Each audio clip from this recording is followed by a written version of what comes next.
ఏంటి, అయినా మీరు ఏమి తినలేదా అని చెప్పి అంటూ ఉంటాడు రాజ్. వెంటనే ఇక సీతారామయ్య, ఏమీ కాదులేరా, మీ ఇద్దరు కూడా ఇలాగే సంతోషంగా నుండు నూరేళ్ళు ఇలానే సంతోషంగా ఉండండి, ఆ సంతోషకరమైన ఈ విషయాలన్నీ వినుకుంటూ నేను కూడా సంతోషంగా ఉంటాను అని చెప్పి అంటాడు. ఇక రాజ్కైతే మనసులో ఇక తాతయ్య అలా కూలబడిపోవడం మనసుకి సంతోషాన్ని ఇవ్వదు. ఇక కావ్య కూడా, సరే తాతయ్య, మనం ఇక్కడి నుంచి ఇంటికి వెళ్ళడం చాలా మంచిది అని చెప్పి అనగానే ఇక రాజ్ అలాగే కావ్య వాళ్ళ బావ ముగ్గురు కలిసి ఇక ఇందిరాదేవి సీతారామయ్యను కూడా కారులో ఇంటికి తీసుకొని వెళ్తారు. ఇంటికి వెళ్ళిన వెంటనే ఇక అక్కడే చూసి గుమ్మం దగ్గరే అపర్ణ చూస్తుంది. ఏంటి, ఏమైంది, కారులో అందరూ కలిసి ఒక్కసారిగా వచ్చారు అని చెప్పి, ఏమైంది అత్తయ్య అని చెప్పి అనగానే ఇందిరాదేవి, ఏం లేదులే అపర్ణ, కొంచెం ఆయనకి ఇక కళ్ళు తిరిగిని, అదే అందుకని రాజ్ ఇక హడావుడిగా తీసుకొని వచ్చాడు అని చెప్పి అనడంతో ఇక ఇంట్లో వాళ్ళందరూ కూడా సీతారామయ్య గారి గురించి ఇక అందరూ ఆత్రంగా చూస్తూ ఉంటారు. ఇక డాక్టర్ అయితే ఈ లోపల ఆన్ ది వేలోనే రాజ్ అయితే కాల్ చేస్తాడు. డాక్టర్ అయితే సీతారామయ్యకి వచ్చి టెస్ట్ చేస్తాడు. టెస్ట్ చేసి, ఏమైంది మీకు, ఈ మధ్య అంతా బాగానే ఉంది కానీ ఎందుకు మళ్ళీ మీకు కొంచెం బ్లడ్ తగ్గింది, మీరు కొంచెం నీరసం అయిపోతున్నారు అంటే మీకు లోపల బ్లడ్ అనేది కొంచెం పర్సంటేజ్ అయితే తగ్గింది అని చెప్పి డాక్టర్ చెప్తాడు. ఇక వెంటనే సీతారామయ్య ఇక నవ్వుకుంటూ మంచిగానే కనబడుతూ ఉంటారు కానీ లోపల మాత్రం ఆయన నీరసంగా ఉంటారు. ఇందిరాదేవి భయపడుతూ డాక్టర్ దగ్గరకు వచ్చి, ఏమైంది డాక్టర్, మా బావ అలా కళ్ళు ఎందుకు తిరిగిపోయారు అని చెప్పి అని అడుగుతుంది. రాజ్ వెంటనే కూడా, చెప్పండి డాక్టర్, ఎందుకు మా తాతయ్యకి మొన్నే కదా రిపోర్ట్స్ అన్నీ నార్మల్గానే ఉన్నాయన్నారు, మళ్ళీ ఇంతలో ఏమైంది అని చెప్పి అడుగుతూ ఉంటే ఇక వెంటనే రాజ్కి బయటకు తీసుకొని వస్తాడు డాక్టర్. తీసుకొని వచ్చి వెంటనే, లేదు రాజ్, ఒక్కొక్క టైంలో ఒక్కోలా జరుగుతూ ఉంటుంది, ఈ విషయంలో ఈ బ్లడ్ క్యాన్సర్కి సంబంధించిన విషయంలో ఒక్కసారిగా మనకి తగ్గినట్టే కనిపిస్తుంది కానీ ఒక్కొక్కసారి ఇక ఎక్కువ రేంజ్లో కనిపిస్తూ ఉంటుంది, దాన్ని మనం కంట్రోల్ చేయాలి అంటే ఆయనంతలో ఆయన ఎప్పుడు సంతోషంగా మనకంటూ ఏమీ లేదు ఒంట్లో అన్నట్టుగా ప్రవర్తన చేయాలి, అంతే, అంతకు మించి ట్రీట్మెంట్ ఏమీ చేయలేము, ఇక మెడిసిన్స్ కూడా చాలా వరకు అన్నీ కూడా నేను ఆఫ్ చేయించాను కదా, మళ్ళీ మెడిసిన్స్ అన్నీ కంటిన్యూ చేయండి అని చెప్పి చెప్పడంతో రాజ్ మనసులో చాలా బాధపడతాడు. ఇక వెంటనే ఇందిరాదేవి ఇక రాజ్ని పిలుస్తుంది. ఏమన్నారా డాక్టర్, ఎందుకలా మొహం మాడిపోయింది, బావ గురించి ఏం చెప్పారు అనగానే, అయ్యో నానమ్మ, తాతయ్యకి అంతా బాగానే ఉందంట, కొంచెం నీరసంగా ఉండి బ్లడ్ కొంచెం తగ్గిందంట, అంతే, అంతకు మించి ఏమీ లేదు అని చెప్పి అనడంతో ఇక వెంటనే కావ్య వచ్చి, అమ్మమ్మ, నేను రేపటి నుంచి ఆఫీస్కి వెళ్ళను, ఇక నేను తాతయ్య గారిని చూసుకుంటూ ఉంటాను, టయానికి ట్యాబ్లెట్స్ అన్నీ కూడా నేనే ఇస్తాను అని చెప్పి అంటూ ఉంటుంది. ఇక అక్కడే ఉన్న రాజ్ అయితే కావ్య వంక చూస్తూ ఉంటాడు. ఏంటి ఇలా చూస్తున్నారు అని చెప్పి ఆశ్చర్యపోతూ ఉంటుంది కావ్య. ఇక వెంటనే పక్కకి వచ్చి, ఏమైందండి, ఎందుకంత డల్ అయిపోయారు, ఇక డాక్టర్ ఏం చెప్పారు తాతయ్య గారి గురించి అని చెప్పి అనడంతో, తాతయ్య గారి పరిస్థితి ఫస్ట్ అప్పుడు ఎలా ఉందో అదే సేమ్ ఇప్పుడు కూడా అలానే ఉందంట, అసలు ఎందుకు అలా మారిందో నాకే అర్థం కావట్లేదు, మొన్న అన్ని విషయాల్లో అన్ని బ్లడ్ టెస్టుల్లోనూ అన్నీ నార్మల్కి వచ్చేసాయి, మనం హ్యాపీగా ఉండొచ్చని డాక్టర్ చెప్పడంతో ఈ మధ్య ఇక తాతయ్యకి బాగానే ఉందని అనుకున్నాను కానీ తాతయ్య గారి పరిస్థితి రోజు రోజుకి క్షీణిస్తూ వచ్చిందని ఇప్పుడు మళ్ళీ డాక్టర్ కొత్తగా చెప్పారు కళావతి అని చెప్పి చాలా బాధపడుతూ ఉంటుంది. బాధపడిపోతూ చెప్తూ ఉంటాడు రాజ్. ఆ మాటలకి ఇక వెంటనే కావ్య, ఏమి బాధపడమాకండి, ఖచ్చితంగా తాతయ్య గారిని మునుపటి విధంగానే మళ్ళా ట్యాబ్లెట్స్ అన్నీ వేసి టయానికి అన్నీ అందుబాటు చేస్తూ ఉంటే తాతయ్య గారు మళ్ళీ ఆరోగ్యం కుదిరిపడుతుంది, మీరేమీ కంగారు పడద్దు అని చెప్పి కావ్య రాజ్తో ధైర్యం చెప్తూ ఉంటుంది. ఇక ఈ లోపల ఇక తాతయ్య ఇక ఇందిరాదేవి ఒక్కసారి రాజ్కి అలాగే కావ్యని లోపలికి పిలుస్తారు. అపర్ణాదేవి ఇక వెంటనే కూడా లోపల నుంచి బయటకు వస్తూ, అరే రాజ్, తాతయ్య మిమ్మల్ని చూస్తూ ఏదో మాట్లాడాలంటారా, వెళ్ళండి అని చెప్పి అపర్ణ కూడా చాలా డల్గా బయటికి వస్తుంది. ఇక అక్కడే ఉన్న ఇక రుద్రాణి, అనామిక, ఇక ధాన్యలక్ష్మి కూడా ఇక ఇందిరాదేవి సీతారామయ్యతో కొంచెం సేపు మాట్లాడి అక్కడి నుంచి బయటపడతారు. ఇక లోపలికి వెళ్ళిన కావ్య అలాగే ఇక రాజ్ని ఇద్దరిని పక్కన కూర్చోబెట్టుకొని, ఒరే మనవడా, నువ్వు ఎందుకురా అంత బాధపడతావు? ఇదంతా కూడా ఎప్పుడూ జరగాల్సిన విషయమే. ఏదో ఒక రోజు మనిషి అనేవాడు చచ్చిపోవాలి, మళ్ళా పుట్టాలి. ఇదంతా ఒక సర్కిల్ రా. దాని గురించి నువ్వు ఎందుకురా అలా డీలా పడిపోతావు అని చెప్పి అనగానే, తాతయ్య నోట్లోంచి ఎప్పుడు అలా మాట్లాడదు తాతయ్య, ప్లీజ్ తాతయ్య నీకేమీ అవ్వదు అని చెప్పి అంటూ ఉంటే, నాకు ఏమీ అవ్వదురా, మీరే భయపడుతున్నారు. నేను ఎప్పుడు కూడా సంతోషంగానే ఉండాలి అంటే నువ్వు ఒక పని చెయ్యాలి. నాకు ఇక ఏ మెడిసిన్ ఇవ్వర్రా డాక్టర్లు కూడా. నా ఏజ్ బట్టి నాకు ఏ మెడిసిన్ కూడా ఎక్కువ పనిచేయదు. అంతా కూడా నాకు నా మనసులో ఆనందంగా ఉంటే తప్ప ఇక ఏమి మెడిసిన్ అవసరం లేదు. అంతకు ముందంతా కూడా కళ్యాణ్ పెళ్లి విషయాల్లో అందరినీ సంతోషంగా చూశాను. ఇక నిన్ను అలాగే కావ్యని ఇద్దరిని కూడా సంతోషంగా కళ్ళతో చూస్తూ ఉన్నాను కాబట్టి నాకు అన్నీ నార్మల్గానే వచ్చాయి. కానీ ఈ మధ్య నాకు మళ్ళీ టెన్షన్స్ పెరిగిపోతున్నాయిరా. ఎందుకో నాకే తెలియని ఒక అలజడిగా అనిపిస్తుంది. లోపల ఏదో జరుగుతుంది, మునుముందు ఏదో జరిగిపోతుంది అనేలాగా అనిపిస్తుంది. ఈ మధ్య చాలా పీడకలలు కూడా వస్తున్నాయి. అందుకే మనసు బాగోట్లేదు. అందుకే ఈరోజు ఇక నానమ్మతో పాటు గుడికి తీసుకొని వెళ్ళింది చిట్టి అని చెప్పి ఇక సీతారామయ్య చెప్తూ ఉంటే రాజ్ అలానే వింటూ ఉంటాడు. ఇక వెంటనే అక్కడికి ఇందిరాదేవి వస్తుంది. ఏమైందండి, ఎందుకు అంత డీలా పడిపోతున్నారు? ఇంట్లో ఏ శుభకార్యాలు జరగట్లేదా ఏంటి? మీ మనసుకి ఉల్లాసం పరచాలంటే మీ మనసుకి ఏది ఇష్టమైతే అది చెప్పండి. మీ మనవడు మీకు అన్నిటికీ తీసుకొని మీ కాళ్ళ ముందు పెడతాడు అనగానే రాజు తలుచుకుంటే ఏదైనా చేస్తాడు. కానీ వాడెందుకో ఈ మధ్య చాలా తేడాగా కనిపిస్తున్నాడు. ఈ మధ్య వాడిని చూస్తుంటే ఏదో జరుగుతుంది కానీ మనకు చెప్పట్లేదు అనిపిస్తుంది చిట్టి అని చెప్పి అంటాడు. ఆ మాటలకి ఇక ఇందిరాదేవి మనసులో అనుకుంటుంది, అంటే రాజ్ అలాగే కావ్య ఇద్దరు కూడా ఇక ఎడమొహం పెడమొహం పెట్టుకొని కావ్యని పుట్టింటికి పంపించేయాలి అన్న విషయం తెలిసిందా? లేదంటే ఈయన ఒకవేళ స్వయంగా విన్నారా? ఎందుకు ఈరోజు ఈ రకంగా మాట్లాడుతున్నారు అని చెప్పి మనసులో ఒకవైపు భయంగా ఇక అలానే చూస్తూ ఉంటుంది ఇందిరాదేవి. ఇక వెంటనే రాజ్ చేతిని తీసుకొని కావ్య చేతిని తీసుకొని మీ ఇద్దరు కూడా ఎప్పుడు సంతోషంగా సుఖంగా కలకాలం మంచిగా వర్ధిల్తూ ఉండాలి. ఇక పొద్దున్న కాఫీ షాప్లో మీ ఇద్దరిని చూసినాక నాకు చాలా ముచ్చట అనిపించింది. మీరు ఎప్పుడు కూడా ప్రేమతో ఇలాగే ఇంతే బంధంతో ఉండాలి. ఇక ఒరే మనవడా, నాకు ఇక ఏది కూడా మనసులో ఉంచుకోవడం నాకు ఇష్టం లేదు. పైకే చెప్పేస్తాను. నాకు ఇంకా ఎంతకాలం ఉంటానో నాకు తెలియట్లేదు. ఖచ్చితంగా నాకంటూ ఒక ముదుమనవుడు కావాలి. నువ్వు మనవడినిచ్చినా మనవరాలనిచ్చినా చాలు, అంతే నా జన్మ ధన్యమైపోతుంది. నాకు అదొక్కటి కావాలరా, ఇంకంతకు మించి నాకు ఏమీ అవసరం లేదు. నా కళ్ళ ముందే నా కొడుకు నా మనవళ్ళు చాలా సంతోషంగా ఉన్నారు అంటే చాలు, నా ఆరోగ్యం ఇంకా కుదిరిపడిద్ది అని చెప్పి అంటూ ఉంటాడు. ఇక ఏమీ అనలేక రాజు అయితే మనసులో మొహం అంతా మార్చేసుకొని తాతయ్య ఆరోగ్యం బాగాలేదు, తాతయ్య అందుకే ఇలా మాట్లాడుతున్నారు అని చెప్పి భయపడుతూ, సరే తాతయ్య ఖచ్చితంగా మీరు అనుకున్నట్టుగానే మీ కోరిక నెరవేరుతుంది అని చెప్పి బయటికి వచ్చేస్తాడు. ఇక బయటకు వచ్చేసిన తర్వాత ఇక రాజు అయితే రూమ్లోకి ఒక్కడే వెళ్ళిపోతాడు. అపర్ణ, నాన్న ఇక నువ్వు ఆఫీస్కి వెళ్ళవా అనగానే, లేదు మమ్మీ ఆఫీస్కి వెళ్ళను, ఈరోజు ఇక నాకు హెడేక్గా ఉంది అని చెప్పి ఇక రూమ్లోకి వెళ్ళిపోతాడు. ఇక కావ్య మాత్రం మనసులో ఈయన అనవసరంగా లేనిపోని టెన్షన్స్ అన్నీ పెట్టుకుంటున్నారు. నేను తాతయ్య గారికి టయానికి మందులు ఇస్తూ టయానికి అన్ని విధాల తాతయ్యని ఏదో రకంగా మళ్ళీ నార్మల్గా చేస్తాను అని చెప్పి తన మనసులో తను అనుకుంటూ ఉంటుంది. ఇక ఇదే అదనుగా చూసుకున్న రుద్రాణి వెంటనే కూడా అనామిక దగ్గరికి వస్తుంది. అనామిక అప్పటికే చాలా టెన్షన్ పడుతూ ఉంటే, ఏంటి అనామిక ఎందుకంత టెన్షన్ పడుతున్నావు అని చెప్పి రుద్రాణి అడగడంతో, అదేంటంటే అలా ఎలా అంటారు, ఈరోజు ఇక తాతయ్య గారికి ఆరోగ్యం బాగాలేదని డాక్టర్ కూడా వచ్చి వెళ్ళారు కదా, ఆ విషయం గురించే అని అంటుంది. వెంటనే ఇక రుద్రాణి, ఏంటి నీకు తెలుసు కదా ఇక నాన్నగారికి బ్లడ్ క్యాన్సర్ అని, ఆయనకి ఏ టైంలో ఎలా ఉంటుందో ఎవరికి తెలియదు. అందుకే ఎప్పుడు కూడా నాకు మనసులో ఈరోజు నా నాన్న ఉన్నంత వరకు నన్ను బాగానే చూస్తారు, రేపటి రోజు ఒకవేళ నాన్నగారికి ఏమన్నా అయితే నా జీవితం ఏంటా అని చెప్పి చాలా బాధపడుతూ ఉంటాను అనామిక అని చెప్పి ఇక మాట్లాడుతూ ఉంటుంది రుద్రాణి.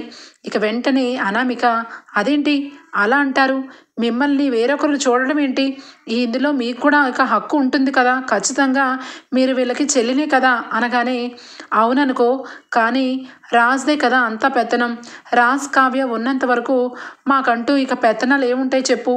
ఇప్పటికే ఇక అపర్ణ వదిన కావ్యకి అంతగా తాళాలు చేతి ఇచ్చి ఇల్లు పెత్తనం అంతా అప్పచెప్పింది. ఇక ఆఫీస్ మొత్తం ఇటు రాజ్ ఆక్రమించుకున్నాడు.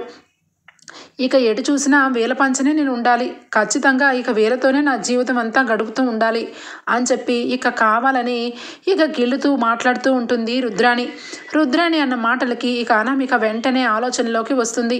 అదేంటంటే ఖచ్చితంగా తాతయ్య గారికి ఇక వీలునామా కానీ ఏమి కానీ రాయలేదా ఏంటి, వేల పంచనే ఉండాల్సిన అవసరమే ఉంది అని చెప్పి అనగానే అంతకుముందు రాద్దామనే అన్నారు నాన్నగారు, రాశారు కూడా, కానీ ఈ రాజు ఎక్కడ కానిస్తాడు, వీలునామా రాస్తే ఖచ్చితంగా ఎవరెవరికి ఏమేమి ఇవ్వాలో ఇవ్వాల్సి వస్తుంది కదా అనామిక, అప్పుడు ఖచ్చితంగా రాజ్ ఒక్కడే అయిపోతాడు కదా, రాజ్కి ఇక ఈ హోదా ఈ దర్జా ఇదేమీ ఉండదు కదా, అందరి దృష్టిలో రాజ్ ఎప్పుడు కూడా హై లెవెల్లో ఉండాలి అంటే ఇది మొత్తం కూడా రాజ్ చేతిలోనే ఉండాలి కదా, అందుకనే వీలునామాని చించేశాడు అని చెప్పి అనడంతో అనామిక షాక్ అయిపోతుంది.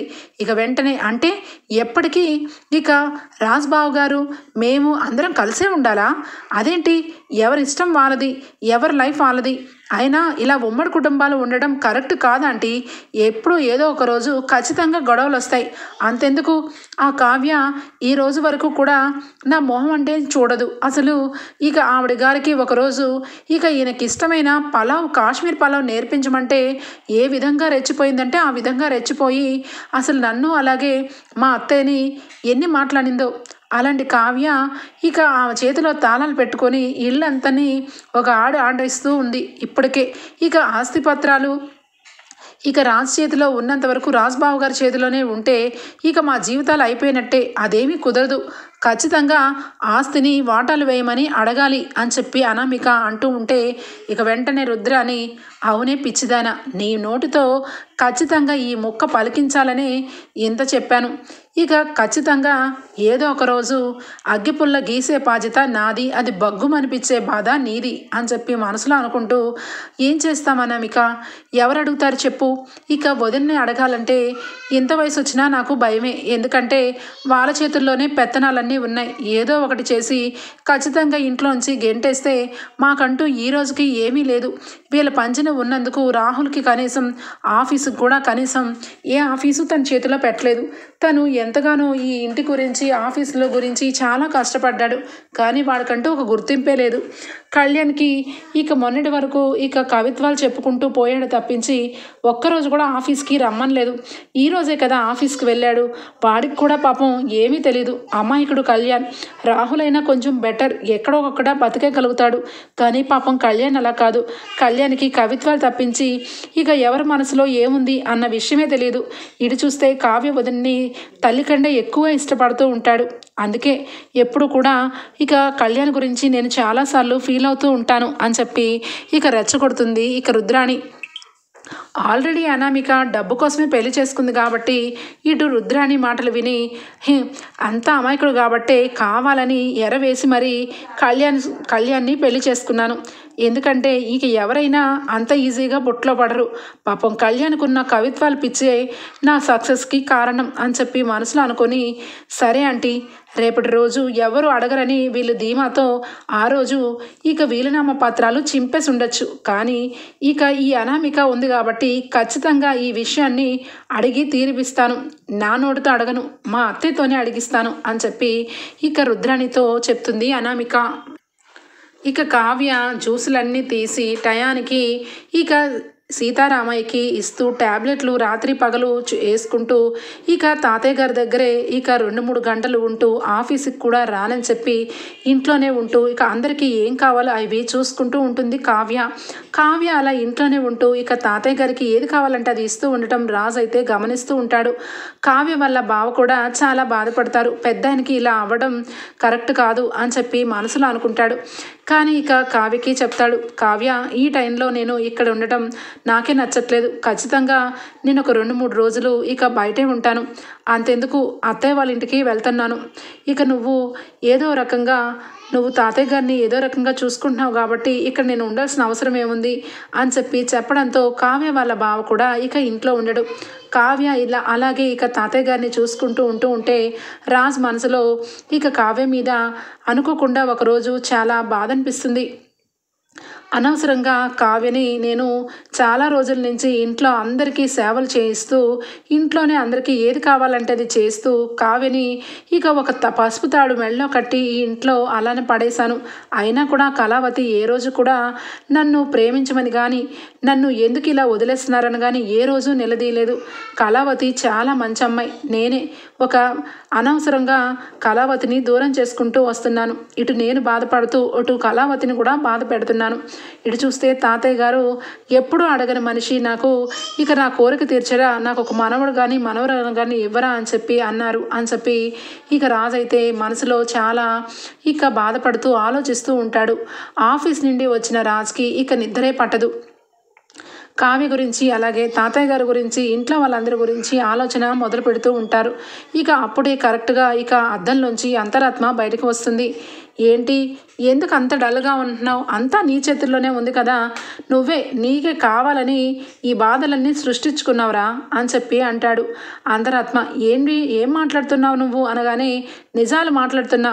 అసలు నీ భార్య కళావతిని వదిలేయాల్సిన అవసరం ఏంట్రా? అయినా వదిలేసి ఏం చేస్తావు? ఇలాగే నీ శేష జీవితాన్ని గడిపేద్దాం అనుకుంటున్నావా? నీ వయసు ఎంత? నువ్వేమైనా ముసలాడివా?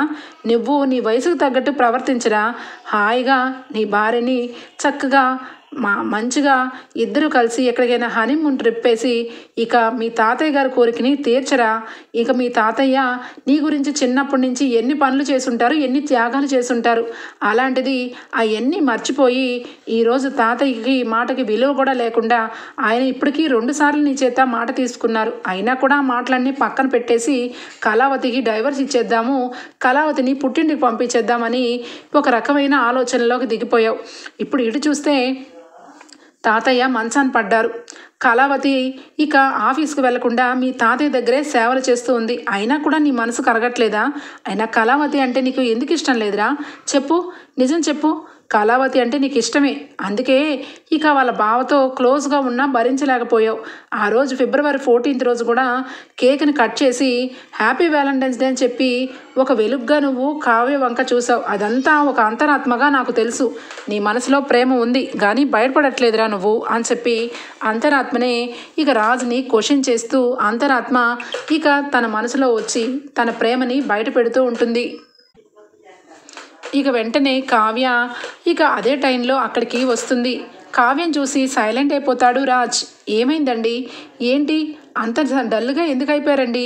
నేను ఖచ్చితంగా చెప్పాను కదా తాతయ్య గారు ఆరోగ్యానికి ఎటువంటి ఇబ్బంది లేదని, టయానికి ట్యాబ్లెట్లు అన్నీ కూడా ఇస్తున్నాను. తాతయ్య గారు ఇప్పుడు ఆరోగ్యంగానే ఉన్నారు.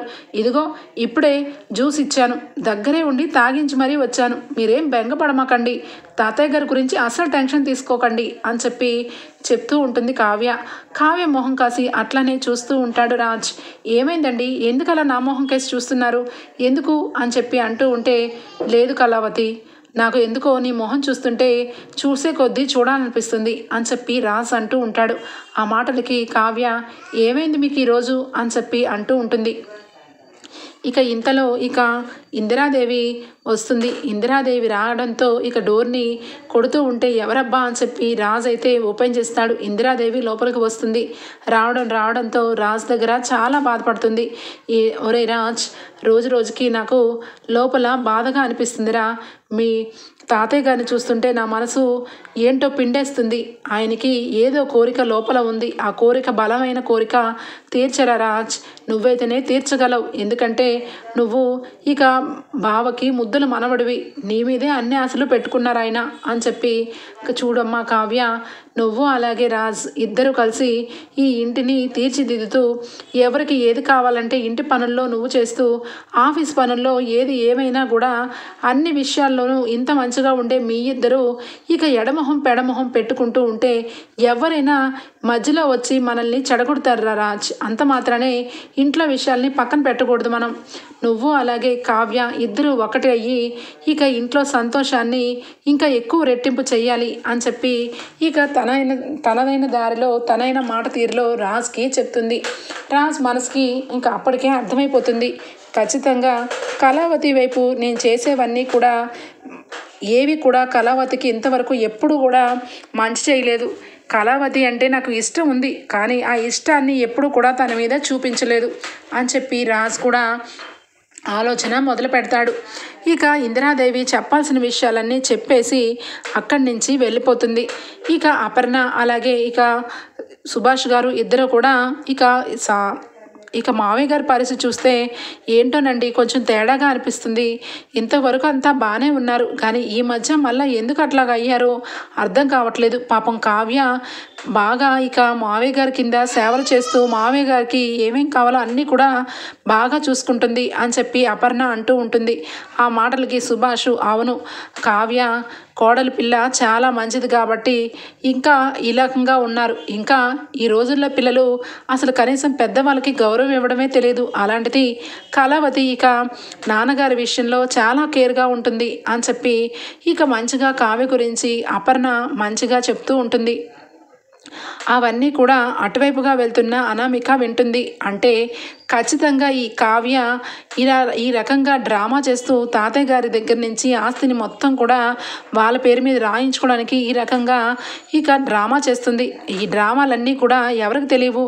ఈ కావ్యని ఏదో రకంగా ఇంట్లో నుంచి పంపించాలని సర్వ ప్రయత్నాలు చేశాను, అన్నీ కూడా విఫలమైపోయినాయి. కానీ ఈసారి మాత్రం వదిలే ప్రసక్తే లేదు. ఖచ్చితంగా కావ్యని ఇంట్లో నుంచి పంపించేయాలి అని చెప్పి ఇక ఆలోచన చేస్తూ ఇక వెంటనే కావ్య గురించి ఒక పెద్ద అబద్ధాన్ని సృష్టిస్తుంది. కావాలని కావ్య తప్పుడు పనులు చేస్తుంది, ఇక తప్పుడు తిరుగులు తిరుగుతుంది. కావ్య వాళ్ళ బావకి కావ్యకి ఎఫైర్ ఉంది అని చెప్పి ఇంట్లో ఇక వాళ్ళ అత్తయ్యకి చెప్తుంది. దానిలక్ష్మి ఆ మాట విని షాక్ అయిపోతుంది. ఏంటి అనామిక ఏం మాట్లాడుతున్నావు అనగానే అవును అత్తయ్య గారు, వాళ్ళిద్దరికీ కూడా చాలా క్లోజ్గా, వాళ్ళిద్దరూ ఎప్పుడు చూసినా ఒక్కలాగే ఉంటున్నారు, వాళ్ళిద్దరూ చూడండి ఎంత క్లోజ్గా ఉన్నారు అని చెప్పి వాళ్ళిద్దరూ మాట్లాడుకునేటప్పుడు వాళ్ళిద్దరూ కూర్చునే ఫొటోస్ అన్నీ కూడా గ్యాదర్ చేసుకుంటూ చూడండి అత్తయ్య గారు, రాత్రి పగలు తేడా లేకుండా అర్ధరాత్రి పూట ఇక మిద్దెల మీద కూర్చొని చందమామతో కబుర్లు చెప్పుకుంటున్నారు. ఆ టైంలో కూడా వచ్చి చూశాను, వాళ్ళిద్దరూ క్లోజ్గా ఉన్నారు. ఇక ఎక్కడ పడితే అక్కడికి వెళ్తూ ఉన్నారు, వస్తూ ఉన్నారు. అయినా ఉన్న పలంగా వాళ్ళ భావన ఇంట్లో తెచ్చి పెట్టుకున్నప్పుడే మీరు అనుమానించాలి. అసలు కావ్య క్యారెక్టర్ మంచిది కాదు అని చెప్పి కావాలని కావ్య మీద బురద చల్లుతుంది. ఇక ఆ విషయం మీద ఇంట్లో అందరూ కూడా అనామిక మాటలకి చాలా కోపం వచ్చినా ఎంతో కొంత కావ్య కూడా వాళ్ళ బావతో ఫ్రీగా ఉండడం వల్ల నోరెత్తి చెప్పలేని పరిస్థితి ఏర్పడిపోతుంది. ఇక అపర్ణ ఇక నా కోడల మీద ఇలాంటి నిందలు వేస్తే అస్సలు ఊరుకోను. దానిలక్ష్మి ఎంతలో ఉండాలో అంతలోనే ఉండండి. నా కోడలు చాలా మంచిది, తను ఎప్పుడు కూడా తప్పులు చెయ్యదు. వాళ్ళ బావకి తనకి ఉన్నది బావ మరదల సంబంధం తప్పించి వేరొక సంబంధం లేదు అని చెప్పి ఇక అంటూ ఉంటుంది. అనామిక అలాగే రుద్రాణి దానిలక్ష్మి ముగ్గురు కూడా కావ్య అలా ఏమీ కాదు, కావ్యకి అలాగే వాళ్ళ బావకి ఏదో సంబంధం ఉంది, అందుకే ఇంటికి తెచ్చి పెట్టుకుంది అని చెప్పి వాళ్ళు నిందలు వేస్తూనే ఉంటారు. ఇక ఎటు తిరిగి ఎటు చూసినా కావ్య జీవితానికి ఒక మచ్చ వేస్తూ ఉంటే ఇక తట్టుకోలేడు రాజ్. నా మూలంగానే ఇదంతా జరిగింది. నేను శ్వేత అనే అమ్మాయిని ఇష్టపడినట్టుగా చేసి శ్వేతని పెళ్లి చేసుకుంటానన్నంత మాత్రాన కావ్యని ఇక మంచిది కాదు అంటే ఎలా వదిలేస్తాను? ఈ విషయాన్ని అస్సలు ఊరుకోను అని చెప్పి ఇక వెంటనే వచ్చి అనామిక దగ్గరకు వచ్చి కావ్య క్యారెక్టర్ మీద నిందలు వేయడానికి అసలు నువ్వు ఎవరివి? నువ్వు నా భార్య మీద ఇలాంటి నిందలు వేయడానికి నీకు ఎవరు ఇచ్చారు హక్కు? కళావతి ఎక్కడా, నువ్వెక్కడా? కళావతి వాళ్ళ బావతో మాట్లాడినంత మాత్రాన నీ ఇష్టం వచ్చినట్టుగా నిందలు వేస్తే చూస్తూ ఊరుకోవడానికి నేనేమి నీ భర్త కళ్యాణ్ కాదు. కళ్యాణ్కి నోట్లో నాలుగు ఉండదు, నాలాంటి వాడితో పెట్టుకోకు అని చెప్పి ఇక చంపని చెల్లు మనిపిస్తాడు. ఇక కళావతి గురించి చీపుగా మాట్లాడుతున్నావేంటి? నువ్వు పెళ్లి కాకముందు ఈ ఇంటికి చాలాసార్లు వచ్చి చాలాసార్లు వెళ్ళావు. అంతెందుకు కళ్యాణ్ బెడ్రూమ్లోనే కూర్చొని గంటలు మాటలు పెట్టావు. అప్పుడు నీ గురించి క్యారెక్టర్ బ్యాడ్ అని ఇంట్లో ఎవరైనా అన్నారా? ఎవ్వరూ అనలేదు. అంతెందుకు ఏ కావ్య మీదైతే నువ్వు నింద వేస్తున్నావో ఆ కావ్య లేకపోతే అసలు నీ మొహం కాదు, నీకు పెళ్ళే అయ్యేది కాదు. ఎందుకంటే మీరు చేసే పనులే అలాంటివి. మీ ఇంట్లో వాళ్ళు కుప్పలు తెప్పలు డబ్బులు అప్పైపోయి ఇక పెళ్ళి ఆఫ్ చేయడానికి ఇక సేట్జీ వచ్చి ఆపేస్తుంటే కళావతి లేకపోతే నీ మెడలో అసలు మంగళసూత్రం పడేదే కాదు. కళావతి వేసిన భిక్ష వల్లే నీకు పెళ్లి జరిగింది. అలాంటి నా కళావతి గురించి చీప్గా మాట్లాడడానికి నీకు నోరు ఎలా వచ్చింది అని చెప్పి అనామికకి లెఫ్ట్ అండ్ రైట్ ఇస్తాడు రాజ్. అలా ఇచ్చేసరికి పక్కనే మన కళ్యాణ్ అయితే ఆశ్చర్యపోతాడు. రాజ్ అన్నయ్య, ఇక నా భార్యని తిట్టినందుకు నాకు కొంచెం కూడా బాధగా లేదు. ఎందుకంటే కావ్య వదిన లాంటి వదిన మీద ఇంత పెద్ద పెద్ద నిందలు వేస్తుందంటే అసలు అనామిక మనిషి పుట్టుకు పుట్టిందా, అసలు ప్రేమించిన అనామిక అయినా అని లోపల ఇంకా అది రగిలిపోతూ ఉంటుంది కళ్యాణ్కి. ఏంటి కళ్యాణ్, నీకు కళ్ళ ముందే నీ భార్యకి ఇక మీ అన్న చేయి చేసుకుంటే చూస్తూ ఉంటావా? ఇదేనా మీ సాంప్రదాయం అనగానే వెంటనే కళ్యాణ్, అవును ఇదే మా సాంప్రదాయం. ఎందుకంటే ఇంట్లో మా వదిన దేవత లాంటి వదిన మీద ఎప్పుడూ లేని నింద నువ్వు వేశావు. చెంపని చెల్లు అనిపించాల్సింది నేను, కానీ మా అన్నయ్య కొట్టాడు. మా అన్నయ్య కొడితే ఇక వడ్డీతో సహా నేను కూడా ఇవ్వాలి కదా, అందుకే వడ్డీ తీసుకో అని చెప్పి చెంపని చెల్లు అనిపిస్తాడు. కళ్యాణ్ అలా కొట్టేసరికి దెబ్బకి ఇక అనామికలో నోట్లోంచి మాట రాదు. ఇంకొక మాట మా అన్నయ్య గురించి కానీ మా వదిన గురించి కానీ తప్పుడుగా మాట్లాడితే అస్సలు ఊరుకునేది లేదు. అనామిక, నీకు ఎన్నోసార్లు చెప్పాను మా వదిన లేకపోతే మన పెళ్ళే అయ్యేది కాదని. ఈరోజు ఇక అందరికీ ఒక విషయం చెప్పాలి, ముఖ్యంగా నీకు.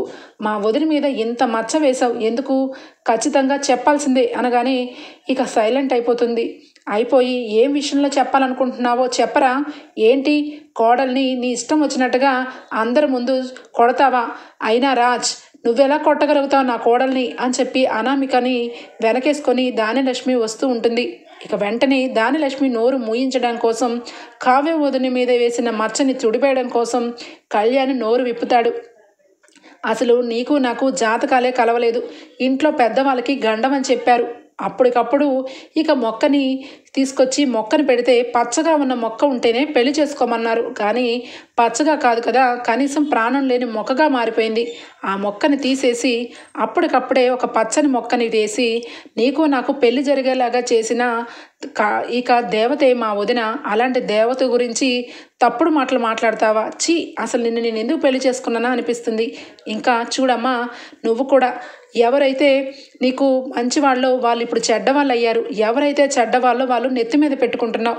ఈ అనామిక అంటే నువ్వు చాలా ప్రేమ పెంచుకుంటున్నావు, కానీ అనామిక నా మీద కొంచెం కూడా ప్రేమ చూపించట్లేదు. పెళ్ళైనప్పటి నుంచి నన్ను దూరంగా పెట్టి ఎంతసేపు డబ్బు డబ్బు డబ్బు, ఈ డబ్బుతోనే లోకం ఉన్నట్టుగా మాట్లాడుతుంది. ఇంకా నీకు ఈ కొడుకు బాధ వివరించాలి అంటే ఇంకా చాలా రోజులు పడుతుంది. ఈ అనామిక గురించి చెప్పాలంటే ఇప్పటికైనా తెలిసింది కదా కావ్య వదిన ఎలాంటిదో, ఈ అనామిక ఎలాంటిదో అని చెప్పి కళ్యాణ్ కూడా బాగా చెప్తాడు. ఇక కళ్యాణ్ మాటలు విన్న ఇంటి కుటుంబ సభ్యులందరూ కూడా ఇక అనామికను చూసి ఛీ, అసలు అనామిక ఏంటి ఇలాగా ఇంత ఘోరమా అని చెప్పి ఆశ్చర్యపోతారు. ఇక రాజు అయితే నా భార్యని నా కన్ను నేనే పొడుచుకున్నట్టు నలుగురిలో పలచం చేసుకునేలాగా చేసుకున్నాను. నేనంటూ ఇక తప్పు చేయకుండా ఉంటే ఇక కావ్య కూడా మామూలుగానే ఉండేది. నేను ఇక ఈ విధంగా శ్వేతను అడ్డం పెట్టుకునేసరికి కావ్య కూడా నన్ను మార్చాలని నాలో మార్పు కోసం ఇలా వాళ్ళ బావతో ఫ్రీగా ఉందే తప్పించి స్వతహాగా కావ్యలో వచ్చిన మార్పు కానే కాదు. ఎంతైనా కళావతి గురించి నాకు A to Z తెలుసు అని చెప్పి మనసులో చెప్పుకొని ఇక ఖచ్చితంగా కళావతి నేను ఎవ్వరూ కూడా విడదీయలేరు, మేమిద్దరం కూడా చాలా మంచిగా కలిసిమెలిసి ఉంటూ తాతయ్య గారికి కోరిక తీర్చాలి అని చెప్పి ఇక కళావతిని తీసుకొని పద కళావతి అని చెప్పి ఇక రూమ్లోకి వెళ్ళిపోతాడు ఇక రాజ్. ఓకే ఫ్రెండ్స్, ఎపిసోడ్ అయితే ఇంతటితో ఎండ్ అయిపోతుంది. ఇలాగే జరగాలని కోరుకుందాం friends. Bye, take care, thank you for watching. ఇక్కడ ఏంటి అయినా మీరు ఏమి తినలేదా అని చెప్పి అంటూ ఉంటాడు రాజ్. వెంటనే ఇక సీతారామయ్య, ఏమీ కాదులేరా, మీ ఇద్దరు కూడా ఇలాగే సంతోషంగా నుండు నూరేళ్ళు ఇలానే సంతోషంగా ఉండండి. ఆ సంతోషకరమైన ఈ విషయాలన్నీ వినుకుంటూ నేను కూడా సంతోషంగా ఉంటాను అని చెప్పి అంటాడు. ఇక రాజ్కైతే మనసులో ఇక తాతయ్య అలా కూలబడిపోవడం మనసుకి సంతోషాన్ని ఇవ్వదు. ఇక కావ్య కూడా సరే తాతయ్య, మనం ఇక్కడి నుంచి ఇంటికి వెళ్ళడం చాలా మంచిది అని చెప్పి అనగానే ఇక రాజ్ అలాగే కావ్య వాళ్ళ బావ ముగ్గురు కలిసి ఇక ఇందిరాదేవి సీతారామయ్యను కూడా కారులో ఇంటికి తీసుకొని వెళ్తారు. ఇంటికి వెళ్ళిన వెంటనే ఇక అక్కడే చూసి గుమ్మం దగ్గరే అపర్ణ చూస్తుంది. ఏంటి ఏమైంది, కారులో అందరూ కలిసి ఒక్కసారిగా వచ్చారు అని చెప్పి ఏమైంది అత్తయ్య అని చెప్పి అనగానే ఇందిరాదేవి, ఏం లేదులే అపర్ణ, కొంచెం ఆయనకి ఇక కళ్ళు తిరిగినాయి. అదే అందుకని రాజ్ ఇక హడావుడిగా తీసుకొని వచ్చాడు అని చెప్పి అనడంతో ఇక ఇంట్లో వాళ్ళందరూ కూడా సీతారామయ్య గారి గురించి ఇక అందరూ ఆత్రంగా చూస్తూ ఉంటారు. ఇక డాక్టర్ అయితే ఈ లోపల ఆన్ ది వేలోనే రాజ్ అయితే కాల్ చేస్తాడు. డాక్టర్ అయితే సీతారామయ్యకి వచ్చి టెస్ట్ చేస్తాడు. టెస్ట్ చేసి ఏమైంది మీకు, ఈ మధ్య అంతా బాగానే ఉంది కానీ ఎందుకు మళ్ళీ మీకు కొంచెం బ్లడ్ తగ్గింది, మీరు కొంచెం నీరసం అయిపోతున్నారు అంటే మీకు లోపల బ్లడ్ అనేది కొంచెం పర్సంటేజ్ అయితే తగ్గింది అని చెప్పి డాక్టర్ చెప్తాడు. ఇక వెంటనే సీతారామయ్య ఇక నవ్వుకుంటూ మంచిగానే కనబడుతూ ఉంటారు కానీ లోపల మాత్రం ఆయన నీరసంగా ఉంటారు. ఇందిరాదేవి భయపడుతూ డాక్టర్ దగ్గరకు వచ్చి ఏమైంది డాక్టర్, మా బావ అలా కళ్ళెందుకు తిరిగిపోయారు అని చెప్పి అని అడుగుతుంది. రాజ్ వెంటనే కూడా చెప్పండి డాక్టర్, ఎందుకు మా తాత